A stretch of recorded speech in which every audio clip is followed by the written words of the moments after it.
The alarm bells rang through the command center of Keth Prime. Admiral Veltar looked up from his reports, annoyed by the noise. He was a tall alien with gray skin and 4 arms.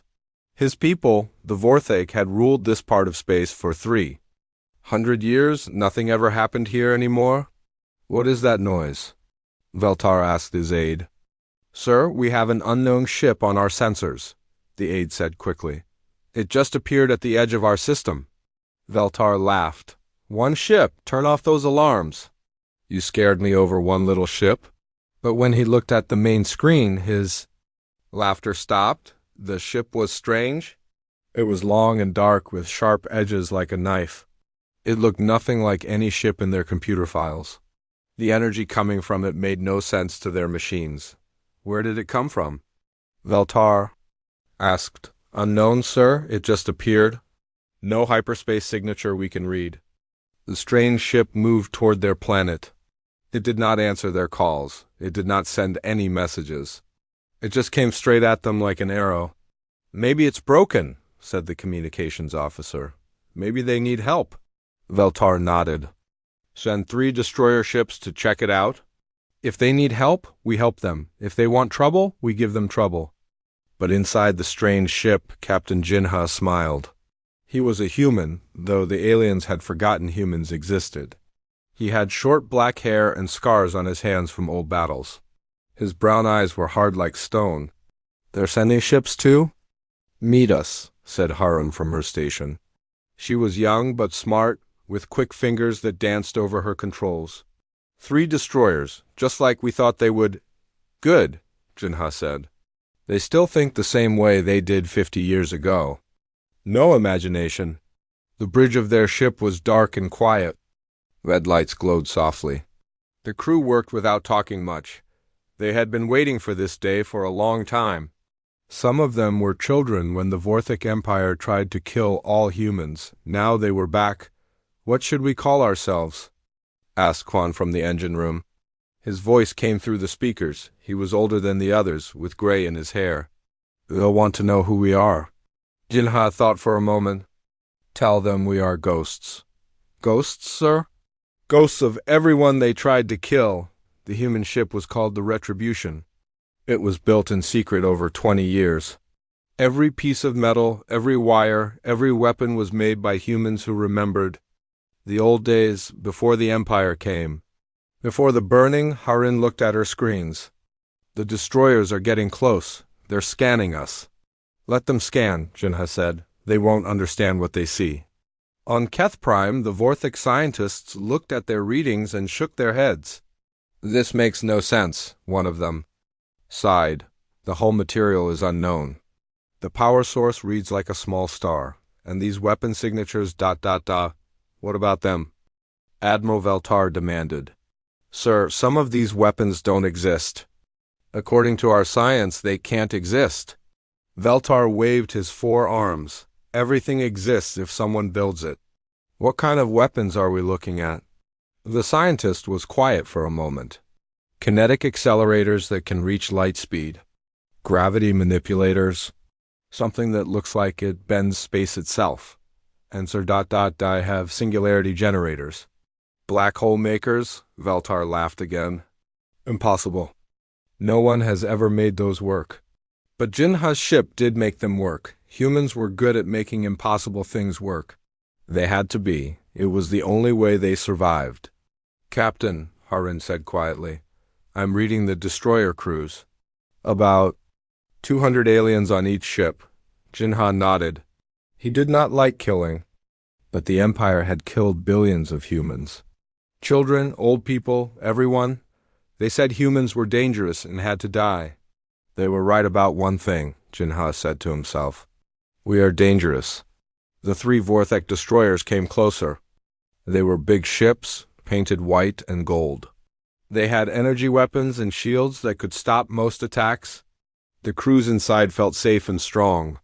Unknown vessel? Came a voice over the radio.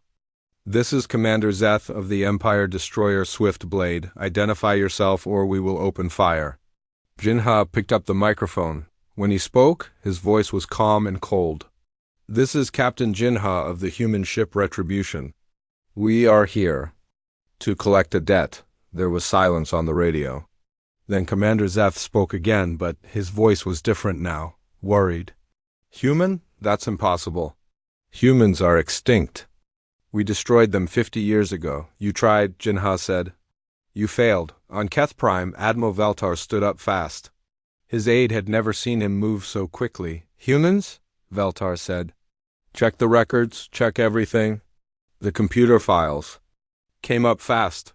Pictures of Earth burning. Ships full of human families dying in space. Planets turned to glass. The files said, human species eliminated. Threat level, 0. Sir, the records show complete extermination, his aide said. No humans left alive anywhere in the galaxy. But Veltar was older than his aide. He remembered the war. He remembered how hard humans were to kill. Even when their planets burned? Even when their fleets were destroyed? Some humans always escaped. They were like weeds that grew in broken ground. Ready all defenses? Veltar ordered. If there's one human ship, there might be more. Back on the Retribution, Jinha waited. The destroyer crews were talking on their radios, asking their commanders what to do. They had never fought humans before. The old veterans who remembered were all dead or retired. Sir, Harin said. They're powering up weapons? Of course they are, Jinha said. They're scared. Scared things always try to bite first. Quan's voice came from the engine room. All weapons ready, Captain. The new gravity drive is working perfectly. We can dance around those old ships like they're standing still. Jinha looked at the 3 destroyers on his screen. Good ships. Good crews, probably. But they were thinking like the Empire always. Thought, big guns, strong shields, overwhelming force. Humans thought different.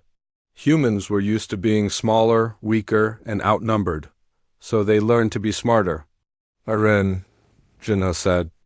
Send a message to Earth. Tell them the first test begins now. Message sent, sir. Jinha stood up from his captain's chair. Around him, his crew got ready for battle. They were quiet, focused, deadly. They had practiced for this moment their whole lives.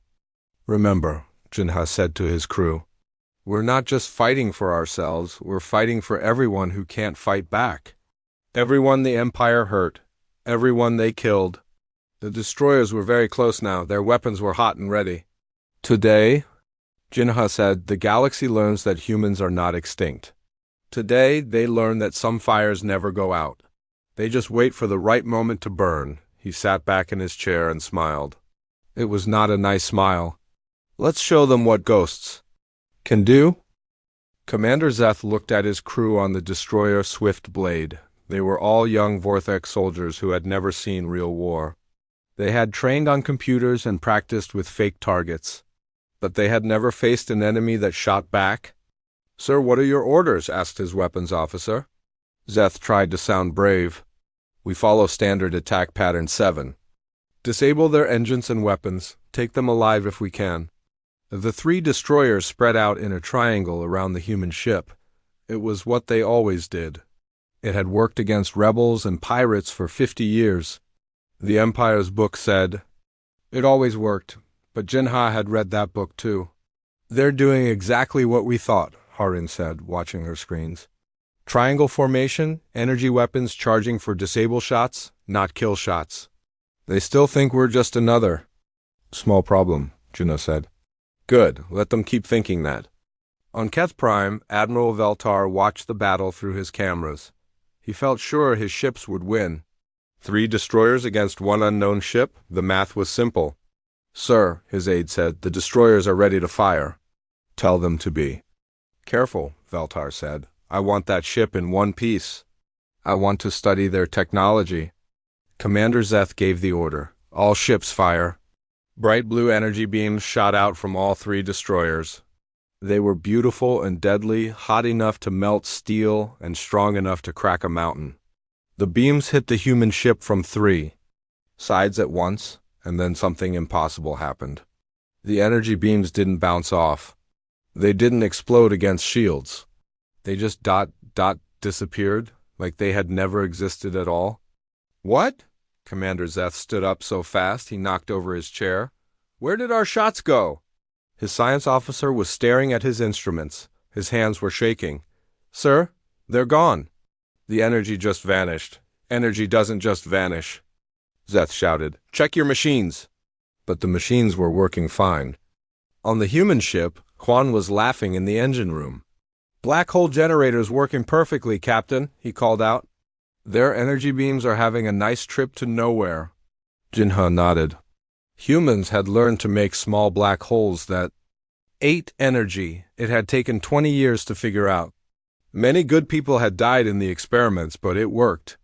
Their turn is over, Jinha said. Now it's our turn. The Retribution didn't fire energy beams back. Instead, it opened small holes in its hull. Out came simple metal rods. They looked harmless, like pieces of pipe from a construction site. Commander Zeth saw them on his screen. That's it. They're shooting metal sticks at us? His weapons officer laughed. Sir, our shields can stop anything that's simple. But these weren't simple metal sticks. They were made of tungsten, the hardest metal humans knew how to make. And they had small engines attached. Railgun barrage away, Harin announced. All targets locked. The metal rods started moving faster. Much faster. Their small engines pushed them harder and harder until they were moving at 15% of light speed. That was faster than anything the Empire had ever seen. Sir, the science officer on Swiftblade said quietly, those projectiles are accelerating beyond our calculations. So what? Zeth said. They're just metal. Our shields? He never finished the sentence. The first tungsten rod hit Swiftblade going so fast that it didn't just break through the shields. It went through them like they weren't there. The rod punched through the hull, through the reactor room, and out the other side. The destroyer exploded like a small sun. Commander Zeth and his crew of 200 young soldiers died before they knew what hit them. One moment they were laughing at simple metal sticks. The next moment they were atoms scattered in space. The second destroyer, Iron Fist, tried to run, but another tungsten rod caught it in the engines. The ship spun out of control and exploded when its reactor cracked. The third destroyer, Starpiercer, managed to get its emergency shields up. The tungsten rod hit the shields and bounced off. Into space, the ship survived, but barely. This is Starpiercer. The captain screamed into his radio. We need help. The human ship has weapons that ignore our defenses. On Keth Prime, Admiral Veltar watched 2 of his ships die in less than 30 seconds. He felt cold inside his chest. Those ships had crews he knew. Good people with families. How? He whispered. How did they do that? His science officer was reading the battle data. Sir, kinetic weapons, pure kinetic energy. They accelerated simple metal to incredible speeds. But that's impossible. Nothing can accelerate matter that fast. So humans apparently can. Veltar looked at the human ship on his main screen. It looked the same as before, calm, waiting like it had just swatted 2 flies and was looking for more. Get me the sector fleet, Veltar ordered. All ships. Every ship we have. On the Retribution, Jinha watched the surviving destroyer try to escape. He could have destroyed it easily, but he let it go. Sir, why let them run? Harin asked. Because now they're scared, Jinha said. Scared enemies make mistakes. And we want them to tell everyone what happened here. Quan's voice came over. The speaker. Captain, I'm reading massive fleet movements from around the system. They're calling in everything they have. How many ships? Jinha asked. About 60 capital ships, sir. Plus support vessels, Harin whistled softly. That's a lot of ships, Captain. Jinha smiled. It was the same cold smile from before. Good, the more ships they bring, the bigger the message we send. He stood up and walked to the front window of his bridge. Outside, space looked peaceful. Stars twinkled like tiny lights. It was hard to believe this quiet place had just seen 2 ships die. You know what the Empire never understood? Jinha said to his crew, they think big means strong. More ships, bigger guns, louder voices? They think that's what wins wars. He turned back to his crew. They were all listening carefully. But humans learned different lessons. We learned that the biggest dinosaur isn't always the strongest. We learned that the loudest animal isn't always the smartest. We learned that sometimes the small, quiet hunter is the most dangerous of all. Harin checked her instruments. Sir, the fleet will be here in 4 hours. Perfect, Jinha said. That gives us time to get ready for the real battle. What are your orders, sir? Jinha sat back down in his captain's chair. He looked very calm for someone about to fight 60 enemy ships. We wait, he said. We let them come to us. We let them bring their biggest ships and their best crews. We let them feel confident and strong. And then? Jinha's smile grew wider. And then we show them why humans don't just survive. We show them why we win. Far away, on the edge of the system, more human ships waited in the darkness. They had been waiting for 50 years for this moment, waiting for the signal that it was time to come home. The signal had been sent. Soon, the Empire would learn what happened when you tried to kill every human in the galaxy. Soon, they would learn that some fires never die. They just wait for the right wind to spread. And that wind was coming.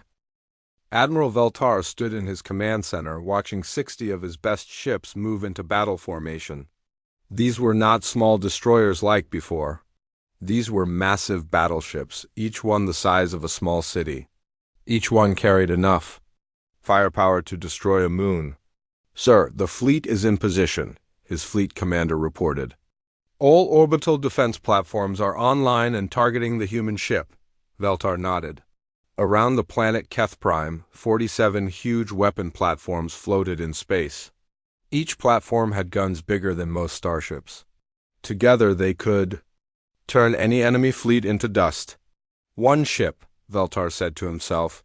How can one ship fight all of this? But he remembered the 2 destroyers that had died so quickly. He would not make the same mistake twice.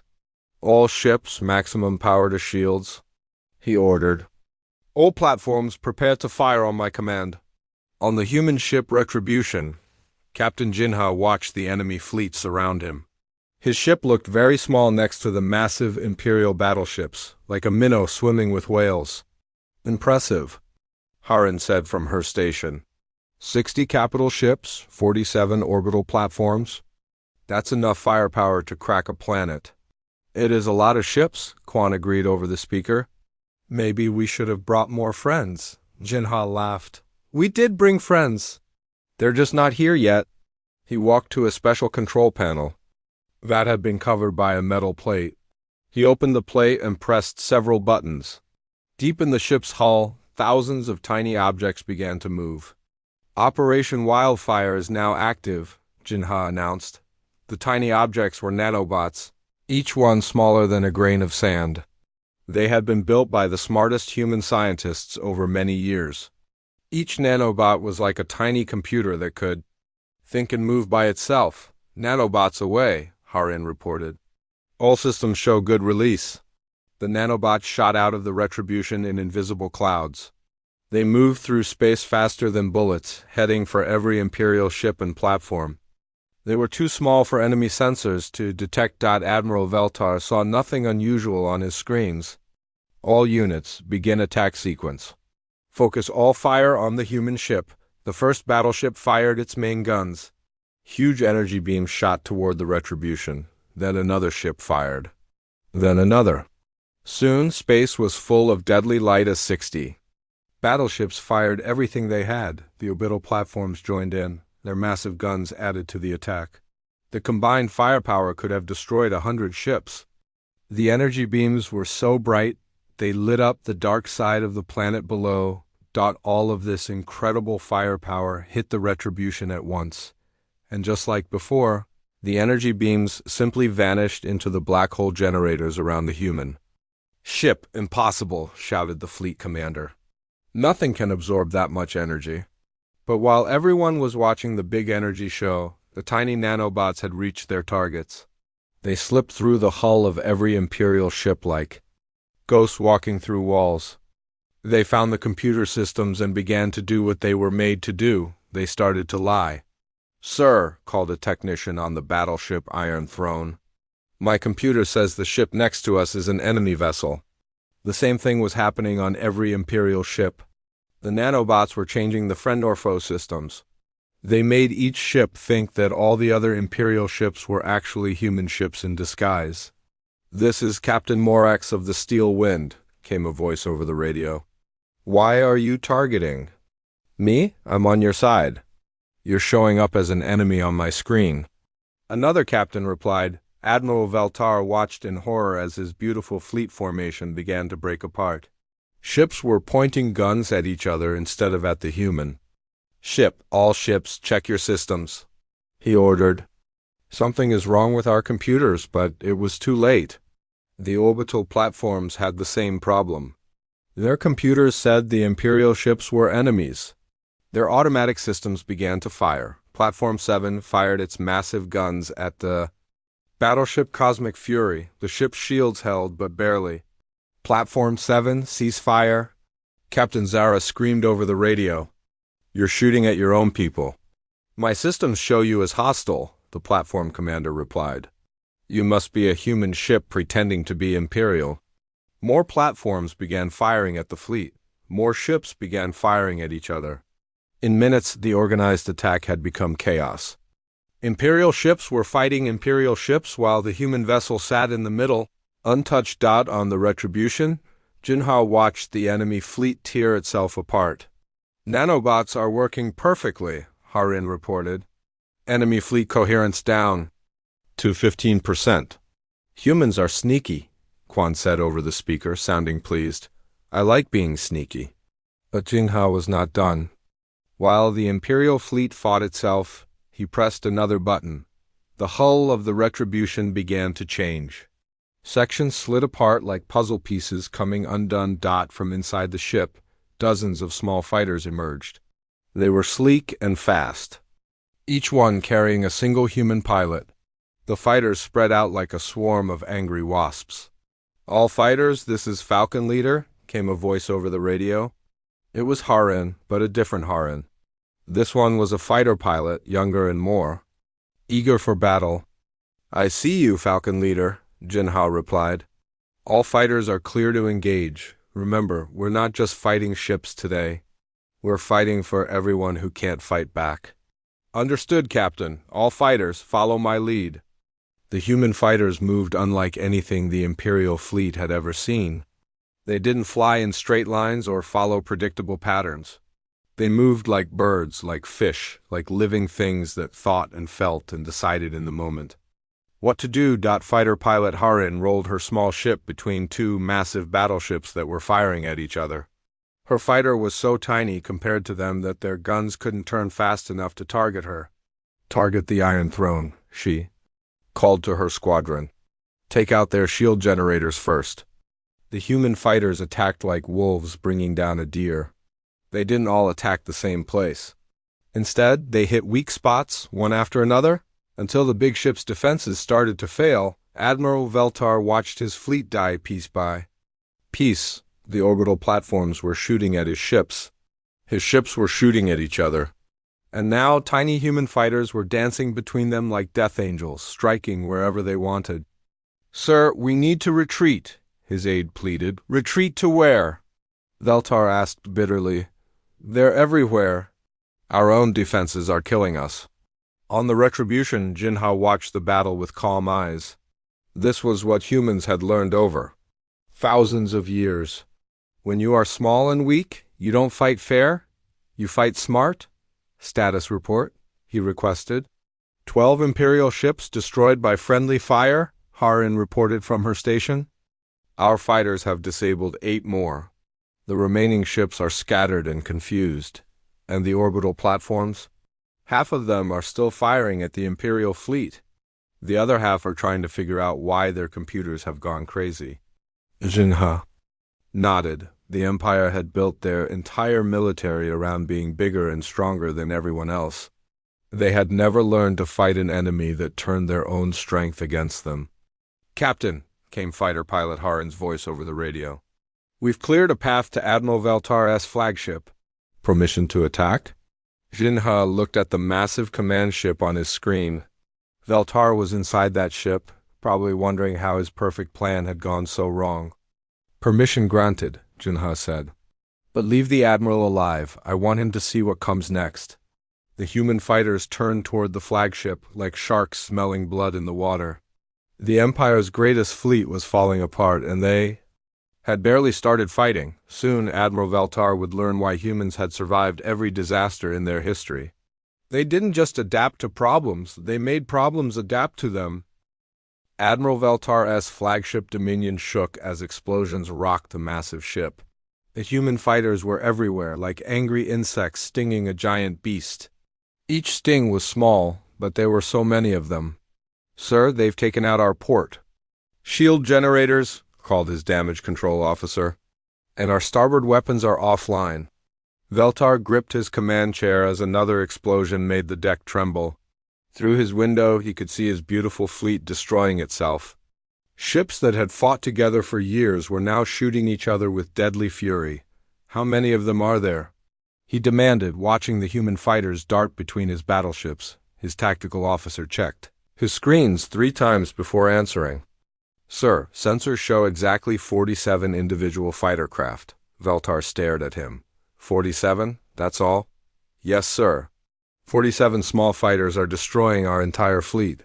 It seemed impossible, but the numbers on the screen didn't lie. Less than 50 human pilots were taking apart the most powerful fleet in this sector of space. In fightercraft Falcon 7, pilot Harin rolled her ship under the belly of the battleship Cosmic Hammer. Her small fighter was so tiny compared to the massive ship that it was like a mouse running under an elephant. Falcon 7 to all fighters, she called over the radio. Target their reactor cooling systems, make them overheat. Her squadron followed. Her lead, the human fighters had studied Imperial ship designs for decades. They knew exactly where to hit to cause the most damage with the smallest weapons. Harin fired her pulse cannon at a cooling vent. The shot was tiny compared to the huge battleship, but it hit exactly the right spot. Deep inside the Cosmic Hammer, warning alarms began to sound. Reactor temperature rising, shouted the ship's engineer. We need to reduce power or we'll have a meltdown. The same thing was happening all across the Imperial fleet. The human fighters weren't trying to destroy the ships with big explosions. Instead, they were making the ships destroy themselves from the inside on the Retribution. Captain Jinha watched the battle with calm eyes. His crew worked quietly around him, each person doing their job perfectly. They had trained for this moment their whole lives. Enemy fleet status? Jinha asked. 18 ships destroyed by friendly fire, Harin reported from her station. 12 more disabled by our fighters. The rest are trying to retreat, but their computers still think everyone else is an enemy.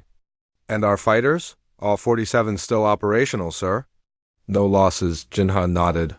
The Empire had always fought by throwing massive force at their enemies.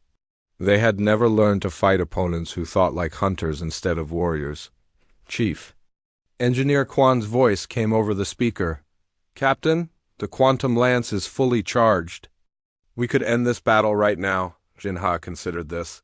The Quantum Lance was their most powerful weapon. It could destroy Admiral Veltar's flagship in seconds. But he wasn't ready to use it yet. Not yet, Quan. I want them to understand something first. Understand what, sir? That we're not just lucky, that this isn't an accident. I want them to know that we planned this, all of it. Fighter pilot Harin's voice crackled over the radio. Falcon leader to Retribution. We've cleared the area around the Admiral's flagship. Should we take it out? Negative, Falcon leader. Pull back to safe distance. I want to have a conversation with Admiral Veltar.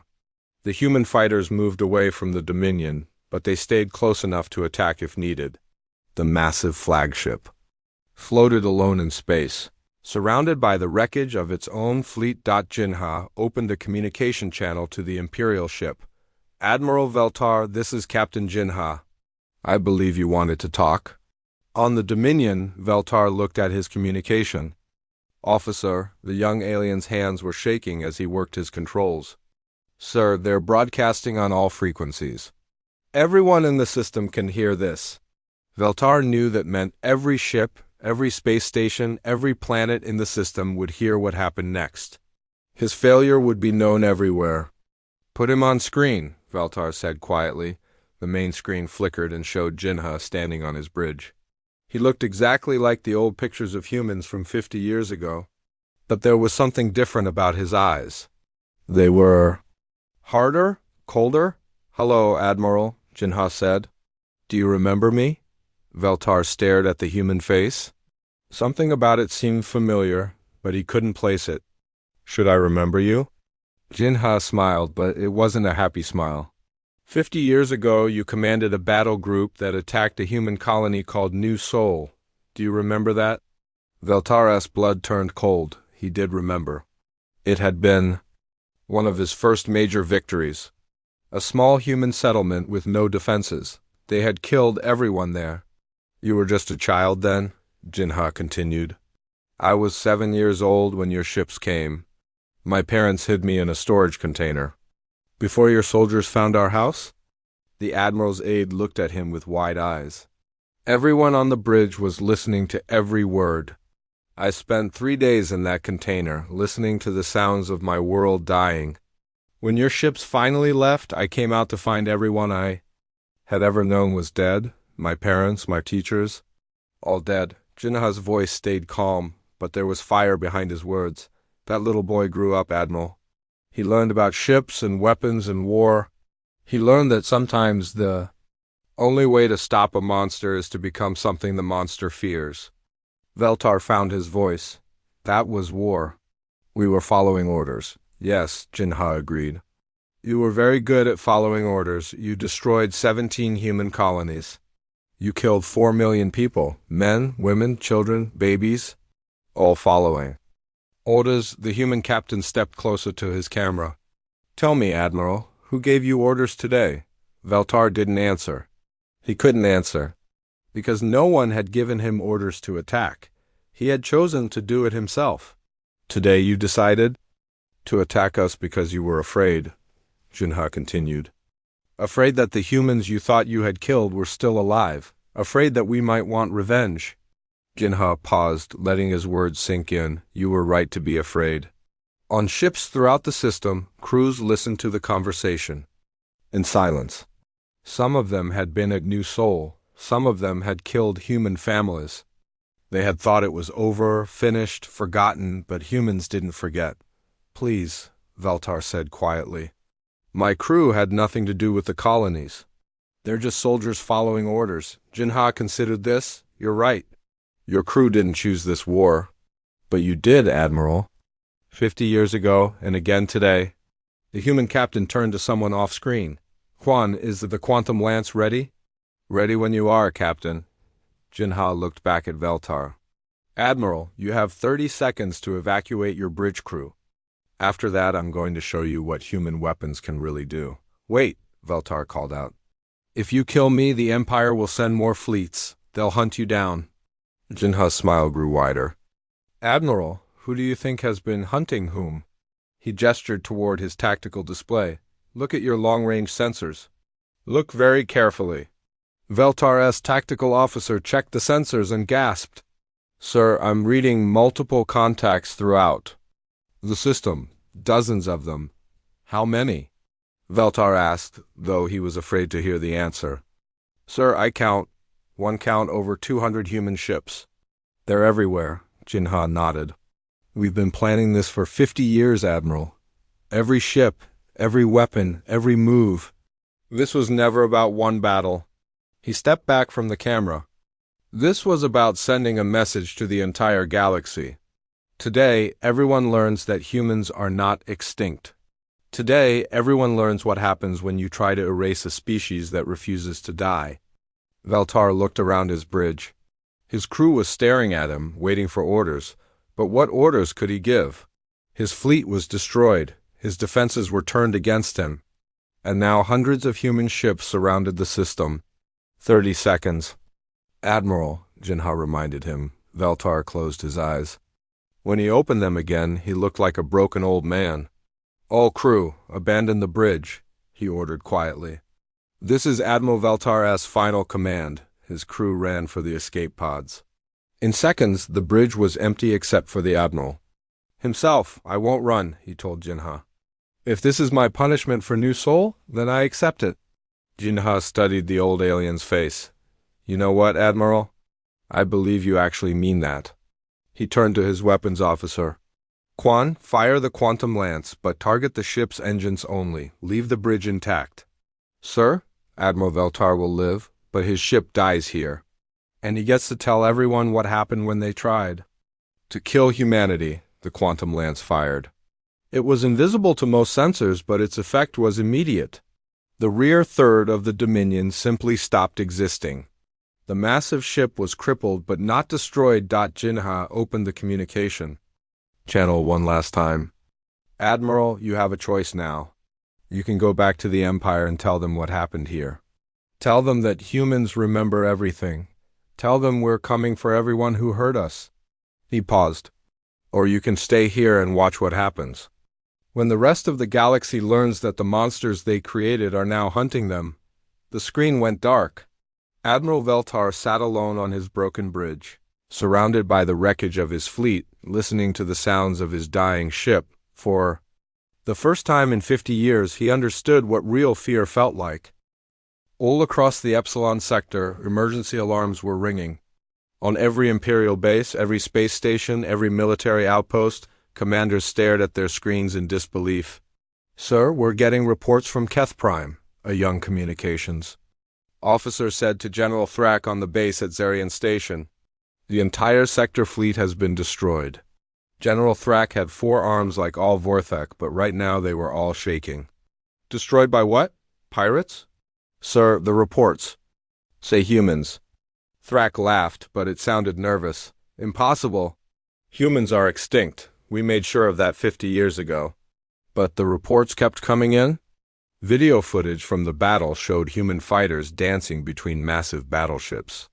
It showed Imperial ships firing at each other while a single human warship sat untouched in the middle of the chaos. On the military base at Zorith Prime, Admiral Kess watched the same footage over and over. She had been a young officer during the human wars 50 years ago. She remembered how hard humans were to kill. Ma'am, her aide said carefully, should we prepare our defenses? Admiral Kess looked out her window at the 20 battleships orbiting her world. It seemed like a lot of ships. Yesterday, it had seemed like enough to stop any enemy. Today, after watching 60 ships die at Keth Prime, it didn't seem like nearly enough. Send a message to Imperial Command, she ordered.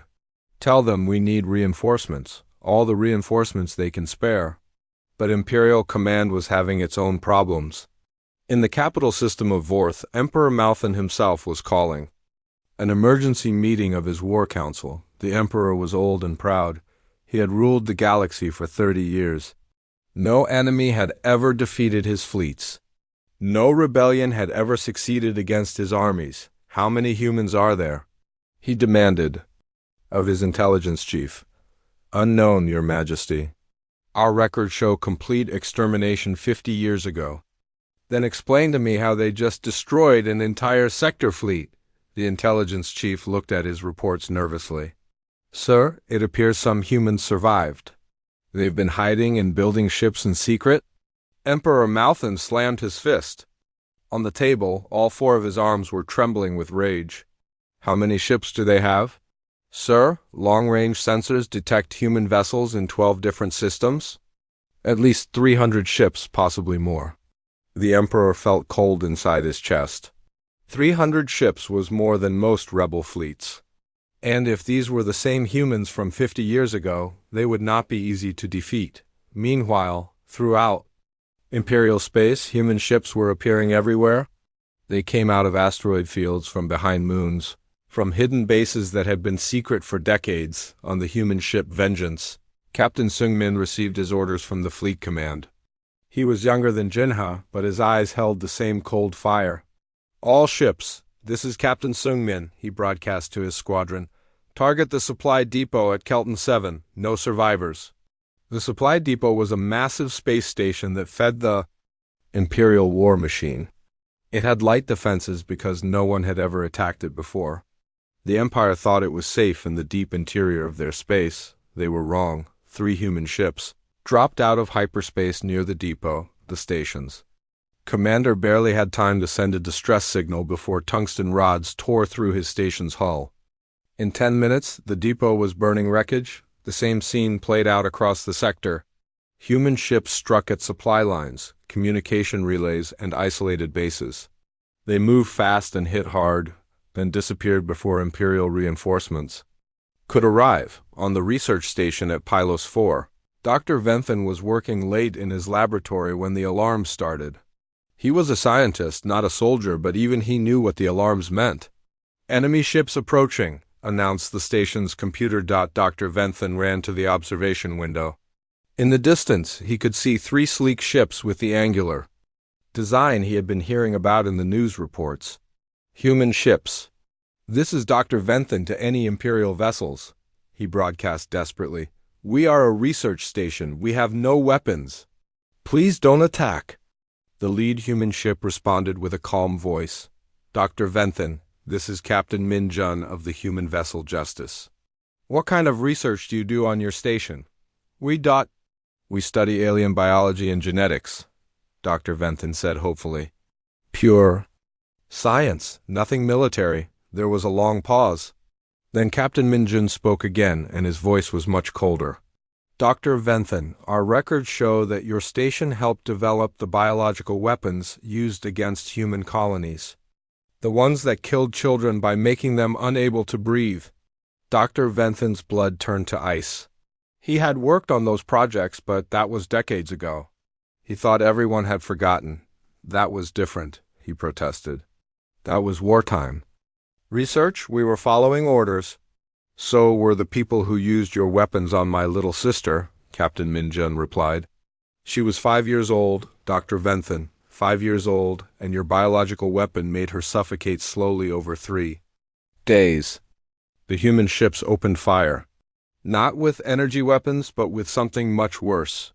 They released clouds of nanobots that ate through the station's hull like hungry insects. Dr. Venthan and his research team had 30 seconds to get to the escape pods before their station collapsed into floating debris. As the research station died, Captain Min Jun broadcast a message on all Imperial frequencies. "This is a message from the human fleet to all Imperial forces. Every base that helped destroy human colonies will be found and destroyed. Every ship that carried weapons against human families will be hunted down. Every person who gave orders to kill human children will answer for their crimes." He paused, letting his words echo across space. "You thought you had erased us from the galaxy. You were wrong. We remember everything. We remember everyone, and we are coming for all of you." Back on Keth Prime, Admiral Veltar sat in the ruins of his flagship's bridge. His ship was crippled but still alive, floating in space like a wounded animal.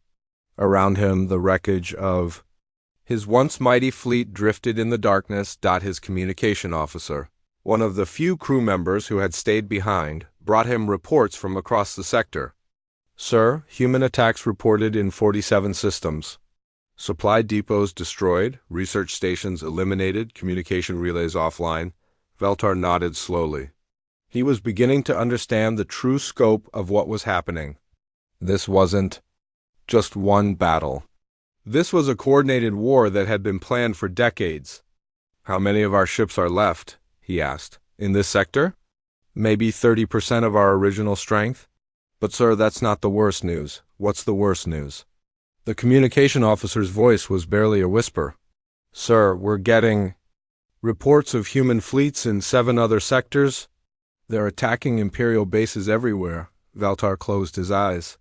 The Empire controlled hundreds of star systems. If humans were attacking in 8 sectors at once, that meant they had thousands of ships. An entire hidden fleet that had been built in secret over 50 years. "Sir," his officer continued, "there's something else. The humans are broadcasting messages. They're telling everyone about the old war, about what we did to the human colonies." "What are they saying?" "They're naming names, sir. Ships, commanders, politicians. Everyone who was involved in the human genocide. They have records of everything." Veltar felt a chill run through his body. If the humans had kept records, if they knew who was responsible for what happened 50 years ago, then this war would not end with military victory. This was about justice. And humans, it seemed, had very long memories on the retribution. Captain Jinha stood on his bridge watching the reports come in from across the galaxy. Human fleets were striking everywhere at once. 50 years of careful planning was finally bearing fruit. Status report, he requested. Harin looked up from her station. All primary targets in this sector have been eliminated or disabled. Human fleets in other sectors report similar success. Casualties? Minimal on our side, sir. We've lost maybe a dozen ships total across 8 sectors. Jinha nodded. The Empire had been so confident in their superiority that they had never prepared for this kind of war. They expected enemies to stand and fight like gentlemen. They never expected enemies to think like humans. Sir, Quan called from engineering, we're receiving a transmission from Imperial Command. Emperor Malthan wants to negotiate. Jinha smiled. His cold smile put him through. I'd like to hear what the Emperor has to say. The main screen flickered and showed a very old Vorthek in golden robes. Emperor Malthan looked tired and worried. Behind him, Jinha could see other Imperial officials looking nervous. Captain Jinha, the Emperor said, trying to sound calm. I believe we may have had some misunderstandings in the past. Misunderstandings? Jinha repeated. Your Majesty, you tried to commit genocide against my entire species. That was a different time, different circumstances. Perhaps we can find a peaceful solution to our current conflict. Jinha looked at the Emperor for a long moment. Then he began to laugh. Not a happy laugh, but the laugh of someone who had heard the best joke in the universe. Your Majesty, Jinha said when he stopped laughing, 50 years ago, human families sent you messages begging for mercy. Did you listen to them? The Emperor didn't answer. 50 years ago, human children asked your soldiers not to hurt them. Did you show them mercy? Still no answer. 3 days after the Battle of Keth Prime, the galaxy had changed forever. News traveled fast through space, and everyone had heard the impossible story. Humans were alive, and they were winning. On the trade station Nexus 9, aliens from a dozen different species gathered around news screens. They watched footage of human fighters destroying Imperial battleships. They listened to recordings of human captains listing the Empire's crimes. I thought humans were just stories, whispered a young Kaleri trader to his friend. Old legends? About the ghost species, his older companion shook his head. They were never ghosts. The Empire just wanted us to think they were dead. Similar conversations were happening all across the galaxy. Species that had been conquered by the Empire began to whisper about rebellion. If humans could survive 50 years of hiding and come back this strong, maybe other species could fight back too. On the imperial capital world of Vorth, Emperor Malthan sat in his throne room surrounded by his advisors. The golden walls that had once seemed so magnificent now felt like a prison. Status report, the Emperor demanded. General Vex stepped forward, his forearms trembling. Your Majesty, human fleets have struck in 14 sectors. We've lost approximately 60% of our outer defenses. How is that possible? We have the largest fleet in the galaxy. Had Your Majesty, General Vex corrected quietly. We had the largest fleet. The humans have been building ships in secret for 50 years. Our intelligence estimates they have at least 5,000 vessels. Emperor Malthan felt sick. 5,000 ships was more than his entire navy. What about our allies? What about the other species we protect? Admiral Kess entered the throne room, her face grim. Your Majesty, 7 species have declared independence in the last 2 days. The Kaleri, the Zephyrians, the Alt-ANS... They're all saying the same thing. If humans can fight back, so can they? The Emperor stood up from his throne, pacing back and forth. This is disaster. The entire Empire is falling apart. Sir, his communication officer said carefully, we're receiving another transmission from the human fleet commander. Jinha? No. Sir, this one calls himself Admiral Park. He says he's the overall commander of all human forces. The Emperor sighed. Put him on screen. The main display showed an older human man with gray hair and calm eyes. Behind him, the bridge of his ship bustled with activity. This was clearly the command center of a major fleet operation. Emperor Malthan, Admiral Park said politely. I am Admiral Park of the United Earth Fleet. I believe you wanted to discuss terms. Terms? The Emperor sputtered. You're attacking my empire. You're destroying my ships. We're taking back what you stole from us 50 years ago, Admiral. Park replied calmly. Life, freedom, the right to exist in this galaxy. What do you want from us? Admiral Park smiled, but it wasn't a cruel smile. It was the smile of someone who had already won. We want you to leave. Leave? Leave where? Leave the galaxy, Your Majesty. Pack up your fleets, gather your people, and go find somewhere else to build your empire. This galaxy belongs to everyone now, not just you. Emperor Malthan laughed. But it sounded forced. That's impossible. We have millions of people on hundreds of worlds. You can't just tell us to leave. We can and we are, Admiral Park said firmly. You have 1 standard year to evacuate all military forces from every system you control. Any Vorthic civilians who want to stay and live in peace are welcome, but your empire ends today. The Emperor looked around at his advisors. They all looked back at him with hopeless faces, and if we refuse? Admiral Park's expression hardened. Then we finish what we started at Keth Prime. But this time, we won't leave any survivors to tell the story. The transmission ended. Emperor Malthan stared at the blank screen, realizing that his 300-year empire was dying. Meanwhile, on the Retribution, Captain Jinha stood in his ready room looking at reports from across the galaxy. The plan was working better than they had hoped. Harin knocked and entered. Sir, we're getting surrender messages from 18 Imperial sectors. They're offering to withdraw peacefully if we guarantee safe passage. What about the hardliners? The ones who want to keep fighting. Admiral Park's main fleet is dealing with them. But sir, most of the Empire seems ready to give up. They've never faced an enemy that could actually defeat them. Jinha nodded. The Empire was built on fear. When someone stops being afraid of your power disappears? So there's something else. We're getting messages from human colonies. Jinha looked up sharply. Colonies? I thought we found all the survivors. Apparently not, sir. We're getting signals from hidden colonies in 7 different systems. Small groups of humans who've been hiding for 50 years, just like us. Felt something warm in his chest for the first time in decades. Hope. How many? Unknown, sir. But early reports suggest maybe 50,000 humans total. Families who escaped the genocide and have been living in secret. Jinha sat down heavily in his chair. 50,000 humans. Children who had grown up hearing stories about Earth, adults who had spent their lives hiding from the Empire. All of them were free now. Send messages to all the hidden colonies, Jinha ordered. Tell them it's safe to come home. 2 weeks. Later, on the observation deck of the Retribution, Jinha watched something he had never expected to see in his lifetime. Human ships were arriving from all over the galaxy. Not warships this time, but colony ships, transport vessels, and family cruisers. The hidden survivors were coming together for the first time in 50 years. Quan joined him at the window.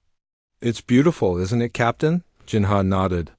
In the distance, he could see a transport ship full of human children who had never seen their homeworld. Soon, they would help rebuild what the Empire had tried to destroy. Status report on the Empire? Jinha asked. Most of their fleets have withdrawn to the Outer Rim, Quan replied. Emperor Malthan announced his abdication yesterday. The remaining Imperial forces are breaking up into smaller groups. Some are leaving the galaxy entirely. Good, what about the other species? The Kaleri have declared independence. So have the Zephyrians, the Altans, and 12 other species?